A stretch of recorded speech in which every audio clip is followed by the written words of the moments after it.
Kaula panjenengan pada malam hari ini dipilih oleh Allah Subhanahu wa taala yang dimana mungkin di antara kita pada saat yang sama, pada jam yang sama tidak mendapatkan apa yang kita dapatkan pada malam hari ini.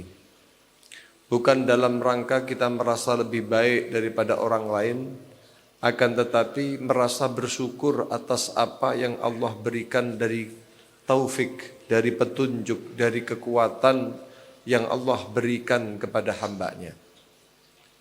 Ini murni adalah fadl, murni adalah rahmat dari Allah Subhanahu wa taala. Walaula fadlullah alaikum wa rahmatuhu ma zaka minkum min ahadin abada walakin Allah yuzakki man yasha.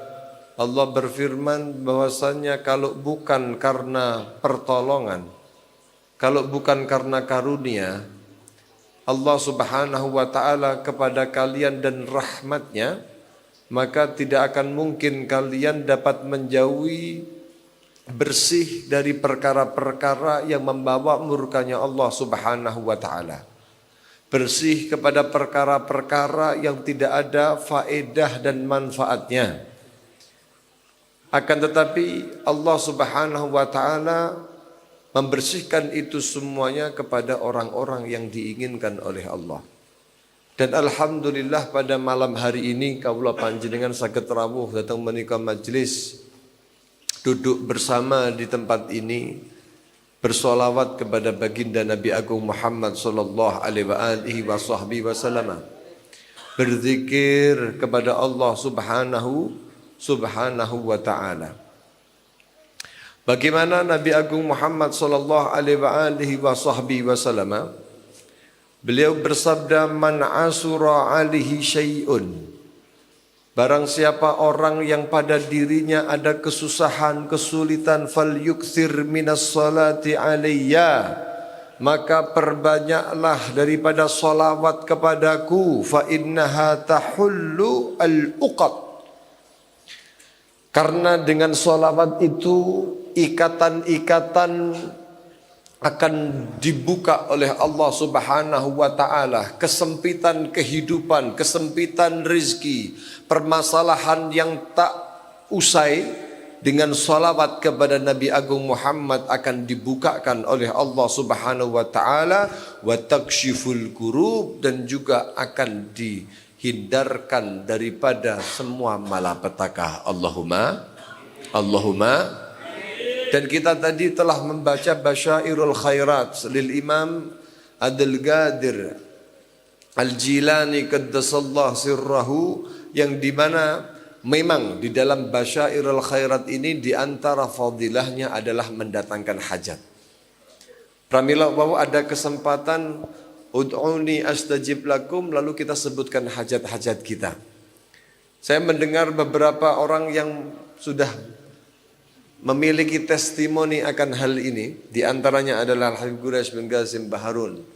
Beliau mengatakan ini pondok bisa semacam ini, Allah kasih pertolongan, Allah kasih rezeki, Allah kasih kemudahan di dalam membangun pesantren dengan dana yang berpuluh-puluh miliar. Murid-murid yang bermanfaat. Masya Allah, itu semua kata beliau tidak lepas dari andilnya Basyairul Khairat ketika mengetuk pintu rahmatnya Allah Subhanahu wa taala lewat Nabi Agung Muhammad sallallahu alaihi wasallam. Keyakinan yang semacam ini perlu kita tanamkan di dalam hati kita. Sehingga ketika kita beramal dalam mengamalkan satu amalan, kita penuh akan husnudzan kita kepada Allah dan penuh akan raja harapan terkabulnya apa yang kita minta kepada Allah Subhanahu wa taala. Kalau kita tidak melalui kekasihnya yaitu Nabi Agung Muhammad, lalu kita lewat siapa untuk didengar oleh Allah Subhanahu wa taala? Cukup sudah Nabi Allah Adam alaihi salam ketika beliau mengetuk rahmat dan ampunan Allah Subhanahu wa taala dengan segala pujian yang tinggi, dengan segala permohonan ampunan berpuluh tahun, 40 tahun lamanya. Nabi Allah Adam mengetuk pintu rahmat Allah, Allah tak kabulkan. Begitu menyentuh nama kekasihnya Allah Subhanahu wa taala, Allah berikan. Coba bagaimana Nabi Allah Adam ketika menyebutkan bihaqqi Muhammad illa an taghfirali atau illa ghafartali. Ya Allah, dengan hak Muhammad, maka jangan kau berikan kepadaku kecuali kau ampunkan aku. Ketika mendengar kalimat tersebut, jamaah yang dirahmati oleh Allah Subhanahu wa taala, seketika itu pula Allah Subhanahu wa taala memberikan kepada Nabi Allah Adam apa yang dimintanya. Nama Nabi Muhammad. Berpegang dengan Nabi Muhammad. Kita tadi dari 1 sampai 30 sholawat kita minta kepada Allah Subhanahu wa taala lewat Nabi Muhammad sallallahu alaihi wasallam. Khudh biyadi, tolong kami. Iqdi hajati, kabulkan hajat kami. Masya Allah. Mudah-mudahan kabul semua hajatnya. Amin. Allahumma. Kemuliaan Nabi Muhammad sallallahu alaihi wasallam itulah yang kemudian Allah memandang siapapun yang meminta dengan menyebut, memegang namanya, Allah memandangnya pula dengan rahmat. Bahkan saking mulianya Nabi Muhammad dan saking mulianya salawat kepada baginda Nabi Muhammad sallallahu alaihi wasallam, diriwayatkan dahulu Nabi Allah Adam ketika diciptakan oleh Allah Subhanahu wa taala, wa min ayatihi an khalaqalakum min anfusikum azwaja litaskunu ilaiha, ila akhiril ayat itu. Nabi Allah Adam ketika diciptakan oleh Allah Subhanahu wa taala, lalu dilihat Nabi Allah Adam sendiri. Ketika Nabi Allah Adam dibaringkan oleh Allah Subhanahu wa taala, lalu diambilkan dari tulang rusuknya Nabi Allah Adam, kemudian dihidupkan seseorang untuk mendampingi Nabi Allah Adam. Untuk apa? An khalaqalakum min anfusikum azwaja. Dijadikan istri oleh Allah bagi Nabi Allah Adam, yaitu Siti Hawa. Sumiyat bi Hawa, dinamakan Hawa li'annaha khuliqat minal hayy. Dinamakan Hawa karena diciptakan dari al-hayy. Nabi Allah Adam diciptakan dari tanah, tinil lazib.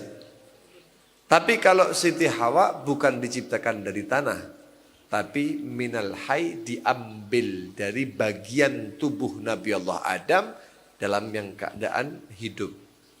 Dan Siti Hawa tidak melalui proses kecil, membesar, dewasa, remaja, begitu tidak. Tapi seperti kupu-kupu yang keluar dari kepompongnya.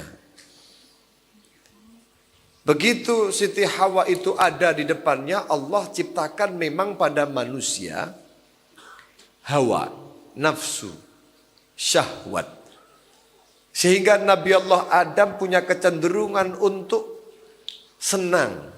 Dan itu adalah min ayatillah. Termasuk daripada tanda-tanda kebesaran keagungan Allah Subhanahu Jalla Jalaluhu wa Ta'ala fi'ulah. Melihat demikian, Siti Hawa ada kecenderungan hati Nabi Allah Adam suka dengan perempuan ini. Memang begitu, diciptakan oleh Allah, kodratnya begitu. Begitu mau menyentuh ini tangannya Nabi Allah Adam kepada Siti Hawa, Allah Subhanahu wa ta'ala berfirman kepada Nabi Allah Adam, "Mah ya Adam." Jangan dulu wahai Adam. Hatta sehingga hatta antuaddiya bimahriha atau antuaddiya mahroha, sehingga kau berikan maharnya dia. Kalau kita hidup di petok mriki, ya mahare pasti datang ke Haji Mahmud. Minta dibuatkan cincin yang paling bagus. Minta dibuatkan gelang yang paling indah. Berlian, permata, dan lain sebagainya. Untuk meminang seorang kekasihnya. Ngoten nggih? Tapi di surga itu yang kita sebutkan mulai perhiasan-perhiasan, mulai berlian, emas, perak, semua zabarjat dan lain sebagainya, itu adalah sesuatu yang sangat banyak di surga. Wedine tok niku lak berlian apa? Terus kate mbok pinang sama wedi ngoten ta. Sehingga bingung Nabi Allah Adam niki tangklet datang Gusti Allah, bertanyalah kepada Allah Subhanahu wa ta'ala, "Ya Rabb, wa ma mahruha?" Lalu apa maharnya yang harus aku bayarkan kepada ini perempuan, ini Hawa, sehingga aku dapat menikahinya, dapat memegangnya. Dawuhipun Gusti Allah Subhanahu wa ta'ala, "Antusalli ala Muhammad." Sallu ala Nabi Muhammad.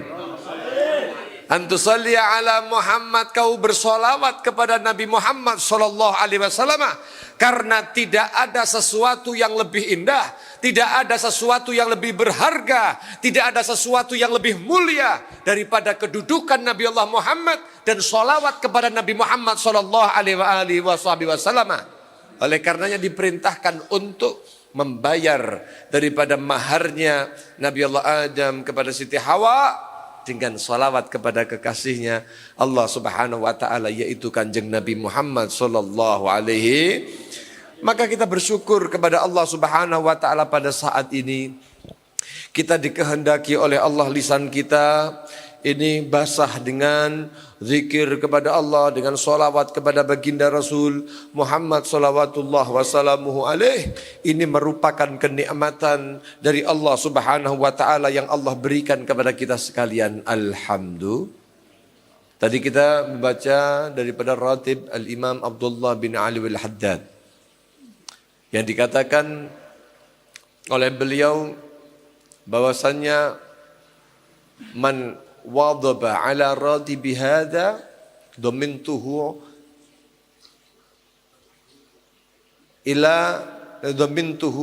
ayyamut ala khusnil khatimah.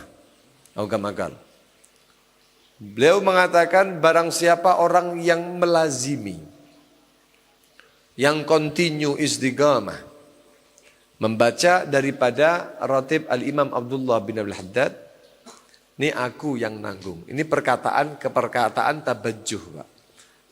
Perkataan-perkataan para wali. Perkataan-perkataan orang yang ma'rifat billah. Yang dia kemudian mengatakan, yang beliau kemudian mengatakan, barang siapa yang mau melazimi daripada ratibku ini,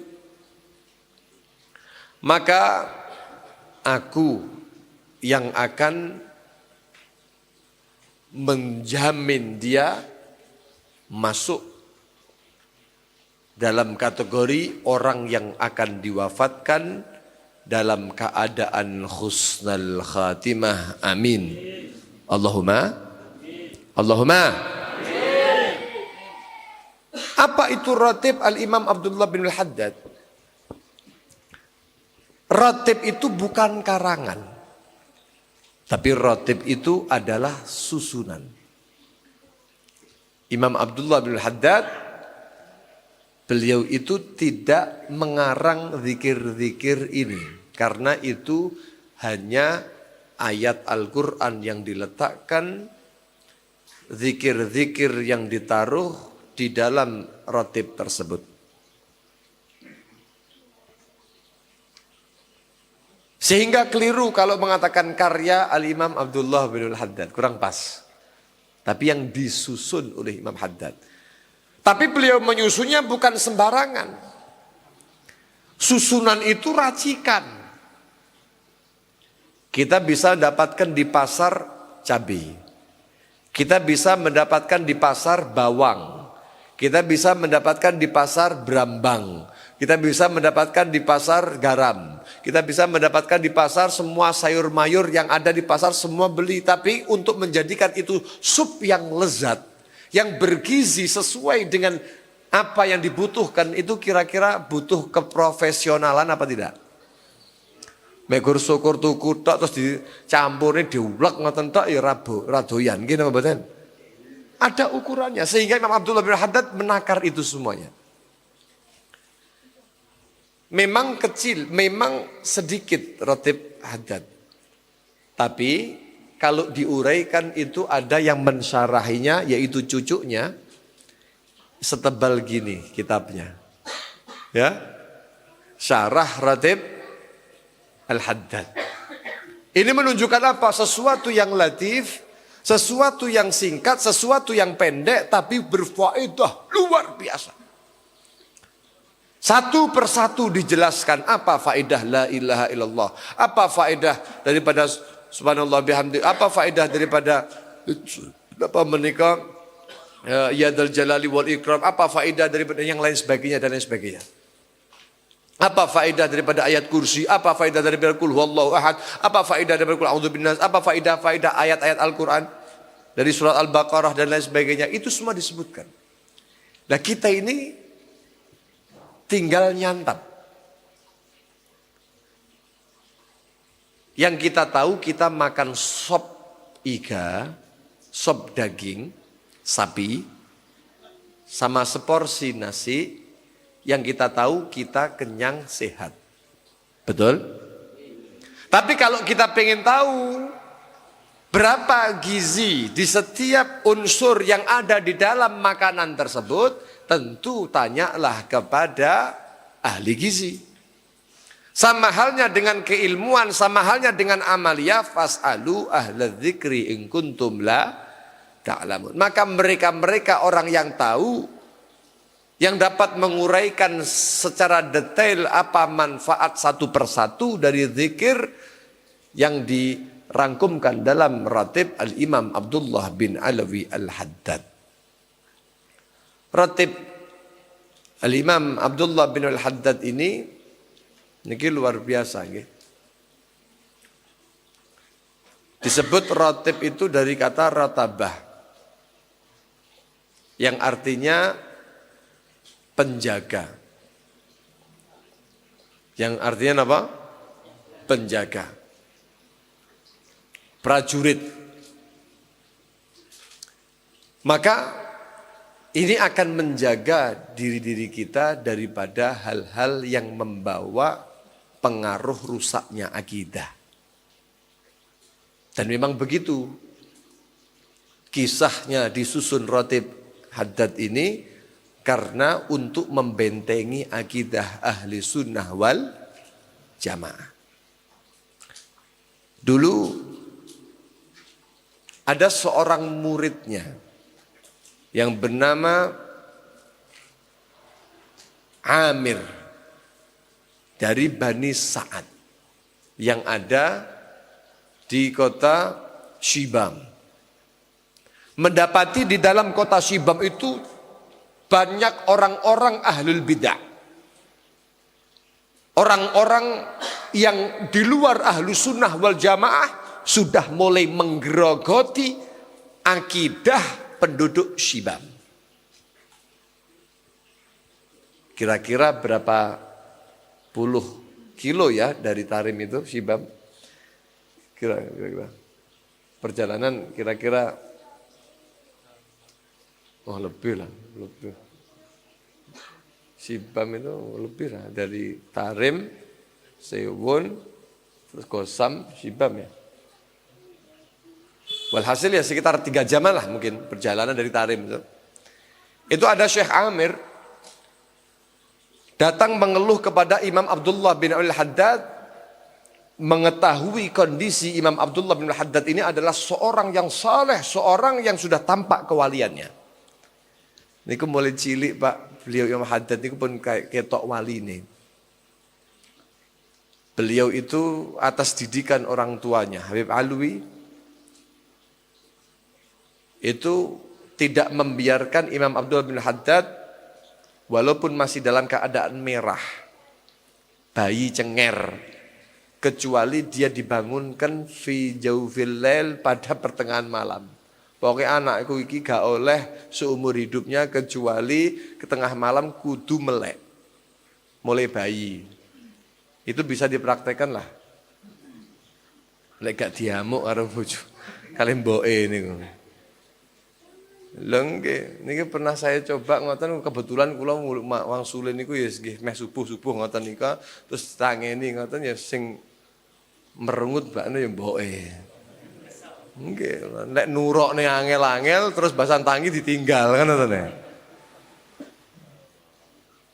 Loh, tapi kan yo awake dhewe iki kan yo pengen neru-neru ngono bakno yo angel, Pak. Dibangunkan setiap malam, dibangunkan. Walaupun ditangiskan sebentar, habis itu tidur lagi enggak apa-apa. Pokoknya gak boleh di sepertiga akhir malam kecuali bangun matanya. Mau tidur lagi silakan. Itu mulai senger. Bagaimana hasil pendidikan seorang ayah yang saleh ini? Imam Abdullah bin Al-Haddad, beliau dalam keadaan usia 4 tahun niku sudah dibutakan oleh Allah matanya. Awadahullah binuril basirah. Buta boleh matanya, tapi diganti oleh Allah dengan pandangan batin. Saya pernah mendengar Habib Umar bin Muhammad bin Salim bin Hafid, beliau menjelaskan dahulu ada orang yang heran. Beliau ini seorang yang soleh, seorang yang alim, kitabnya banyak. Beliau itu dikatakan belum pernah mengkoreksi kitabnya. Kitab-kitab yang dituliskan, beliau berbicara, ditulis kitab-kitab itu mubawwabah dan tidak terulang. Secara rapi dengan bahasa yang tinggi. Kalau kita mendapati penulis-penulis zaman sekarang, mereka akan ada revisi 1, revisi 2, revisi 3. Kenapa? Karena mendapat kurang pas ini, direvisi lagi. Itu kitabnya Imam Abdullah bin Haddad belum pernah direvisi, kata beliau. Saya mendengar Habib Umar mengatakan begitu, tidak pernah direvisi. Tapi bahasanya luar biasa, bab-babnya sesuai, pas, sangat luar biasa. Orang membaca nggak akan mungkin percaya kalau ini yang ngarang adalah orang yang sedang buta. Sehingga ada orang luar negeri, seorang ulama datang nggak percaya, pengen buktikan. Begitu mendatangi Imam Abdullah bin Haddad, mengatakan, masa orang buta kayak gini ngarang kitab seperti itu. Langsung dikasyaf oleh Imam Abdullah bin Haddad, lalu dikatakan, ketika dibagikan kopi, ini tamu mau minum kopinya, di finjan, dicangkir begitu, dikata intabih.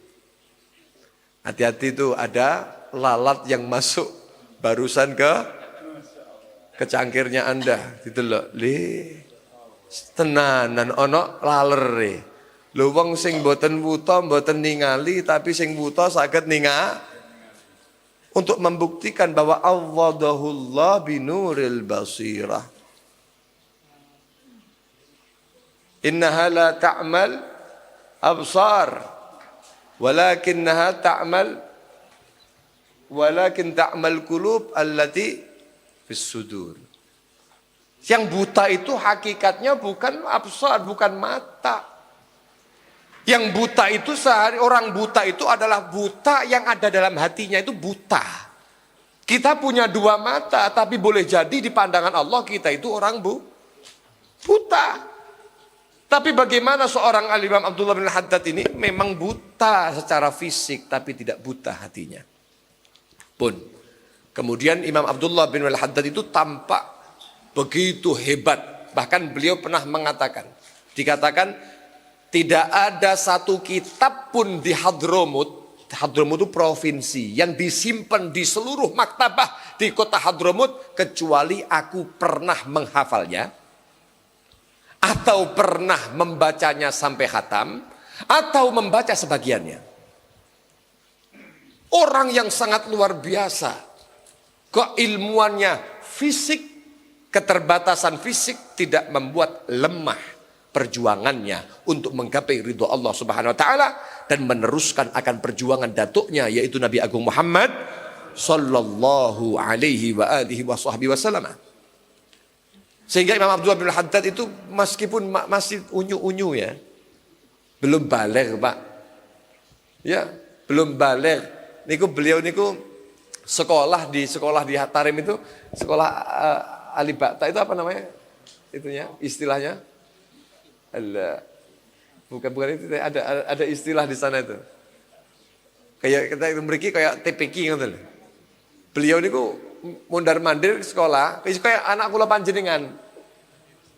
Bukan. Itu kalau anak kula panjenengan bar sekolah TPQ ngoten biasanya jam 5 pun selesai, maghrib baru mulai. Nanti mampire PS. Nggih? Nanti dolan nekeran, nanti dolan iki kadang-kadang ngoten. Ngegame online, internetan sakniki kadang-kadang. Bayi-bayi ini. Kalau Imam Abdullah bin Haddad sama modelnya. Rodok beling pisan, Pak. Sudah selesai pelajarannya, dia nggak langsung pulang, mampir-mampir. Tapi mampirnya di Masjid Ba'alawi. Beliau masih kecil, usia belum balik, sudah rutin setiap hari tidak pernah kurang 200 rakaat. Nah kita kira-kira belum balik ngapain? Terbukti Al-Imam Abdullah bin Haddad ini seorang wali min auliyaillah. Sehingga beliau itu menyusun ratib Al-Imam Abdullah bin Haddad ini. Sehingga datang menjadi rujukan orang-orang yang pengen mendapatkan maslahah dalam permasalahan-permasalahan akidah, pribadi dan lain sebagainya. Itu dalam keadaan beliau masih muda. Coba kita lihat Imam Abdullah bin Alawi al-Haddad. Ini beliau lahir di tahun 1044 Hijriah. 1044 Hijriah. Kemudian beliau itu meninggal tahun 1132 Hijriah. Nah, beliau menyusun ratib ini atas permintaan muridnya yang bernama Syekh Amir dari Bani Sa'ad tadi, Sa'adi itu, pada tahun 1071 Hijriah. Umurnya berapa? 1044 ke 1071. Berapa usianya? 27 tahun. Betul? 27. Awakmu 27 tahun iso apa? 27 tahun beliau menyusun ratib Al-Imam Abdullah bin Al-Haddad ini diberikan untuk diamalkan di Tanah Shibam. Begitu di Tanah Shibam diamalkan ratib ini, hilanglah gejolak daripada perusakan akidah ahlu sunnah wal jamaah.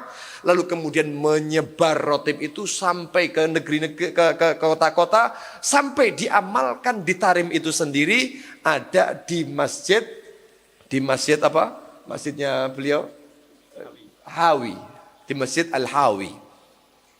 Diamalkan di situ di masa hidupnya. Ketika beliau datang ke Haramain melaksanakan ibadah haji dan umrah dan menuntut ilmu di sana, menyambung sanad dengan para syuyukh di sana, diamalkan di Haramain, di Makkah dan Madinah, ramai pengamal ratib Al-Imam Abdullah bin Haddad sementara beliau dalam keadaan masih hidup. Artinya apa? Pengakuan seluruh orang yang ada mendapati Imam Abdul Haddad ini orang bukan orang biasa. Bahkan salah satu gubahan kesidahnya beliau Imam Haddad itu ada sampai sekarang diabadikan di atas pusara kuburan Nabi Muhammad. Itu ada salah satu bait qasidah itu karangan karya Al-Imam Abdullah bin Alawi Al-Haddad karena kecintaannya kepada datuknya yaitu Kanjeng Nabi Muhammad sallallahu alaihi wa alihi wa sahbihi wasallam. Jamaah yang dirahmati oleh Allah, singkatnya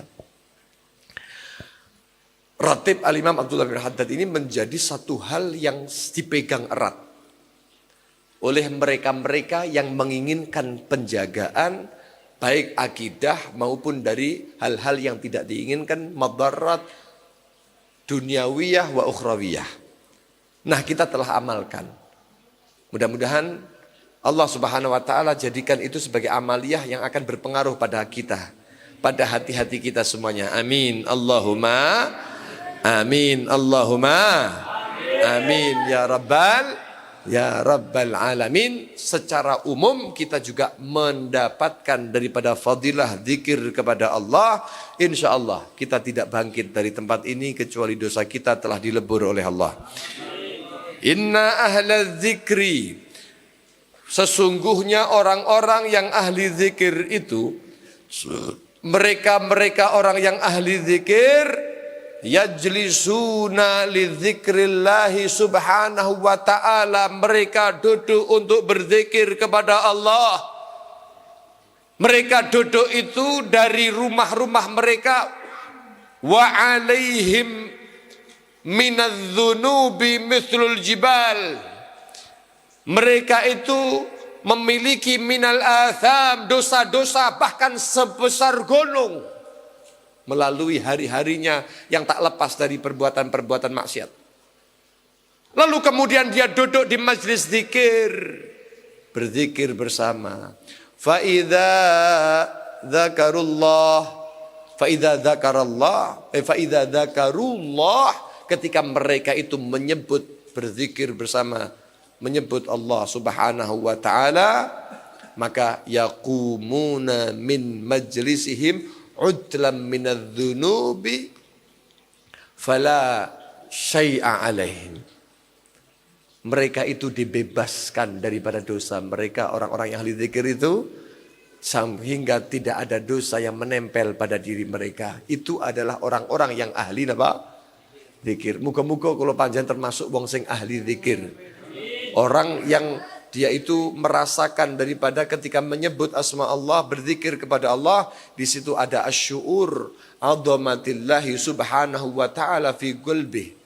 Di dalam hatinya ada pengagungan yang besar kepada Allah Subhanahu wa ta'ala, menyebut asma Allah dengan tadarru', dengan dia itu bersimpuh, dia itu memohon pertobatan kepada Allah, maka tidak berdiri dari majlis itu kecuali diampuni dosanya oleh Allah. Mudah-mudahan Allah Subhanahu wa ta'ala ampunkan semua kesalahan kita, dosa-dosa kita dilebur oleh Allah, hajat-hajat kita dikabulkan oleh Allah, dan mudah-mudahan Haji Mahmud Yono sekeluarga dijadikan keluarga ini sakinah, mawaddah, warahmah, dijadikan rezeki beliau rezeki yang halal thayyibah. Mudah-mudahan Allah Subhanahu wa taala jadikan keturunan-keturunan beliau adalah orang-orang yang membanggakan Nabi Muhammad sallallahu alaihi wasallam. Gus Muhammad bin Muhammad Utsman didoakan mugi-mugi sakit meneruskan perjuangan daripada ayahnya. Allahu yarham Kiai Muhammad Utsman, mudah-mudahan diampuni dosanya oleh Allah Subhanahu wa taala dan diterima semua perjuangannya oleh Allah Subhanahu wa taala. Semua orang tua kita yang sudah meninggal dunia Allah Subhanahu wa taala ampunkan, dan mereka yang sedang sakit Allah Subhanahu wa taala sembuhkan, diberikan sehat afiat fi taatillah wa taati Rasulillah, panjang umur dan tidak ditutup usia kecuali husnul khatimah ala hadiniyah wa la kulli niyatin salihah jami'a syamilah min khairid dunya wal akhirah wa ila hadratin Nabi Muhammad sallallahu alaihi wasallam bi sirril Fatihah.